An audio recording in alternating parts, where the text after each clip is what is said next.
మంగళవారం మంచిది కాదు అని ఒక కుక్కని కన్విన్స్ చేయలేం. శ్రావణ శుక్రవారం రోజు స్నానం చేస్తే స్వర్గానికి వెళ్తావు అని ఒక కోతికి నచ్చ చెప్పలేం. ప్రపంచంలో ఏ జంతువు ఫిక్షనల్ స్టోరీస్ నమ్మవు, నిజాన్ని నమ్ముతాయి. కానీ ఈ బూడిది రాస్తే దెయ్యం రాదు అంటే మనం నమ్ముతాం. ఈ రాయి లోపల పెట్టుకో ప్రపంచాన్ని ఏళ్తామంటే మనం నమ్ముతాం. మనిషి మైగ్రేట్ అయిన నాడు బానే ఉన్నాడు. 7,000 సంవత్సరాల క్రితం వ్యవసాయం కనిపెట్టాడు.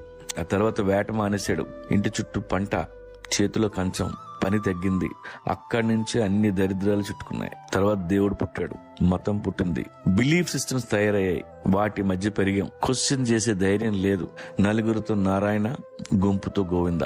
ఇప్పటికీ మైగ్రేషన్ లో ఉన్న అన్ని జంతువులు నిజంలో బతుకుతాయి.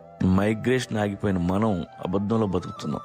ఫ్రీగా ప్లేట్లోకి అన్నం వచ్చిన రోజులు ఇలాగే ఉంటాం. కానీ వేటగాడు ఎప్పుడు అలర్ట్ గా ఉంటాడు. మీ వేట ఆపొద్దు, మీ ఊళ్ళో ఉండొద్దు, కడుపు నిండిన వాడి పక్కలో అసలు కూర్చోవద్దు.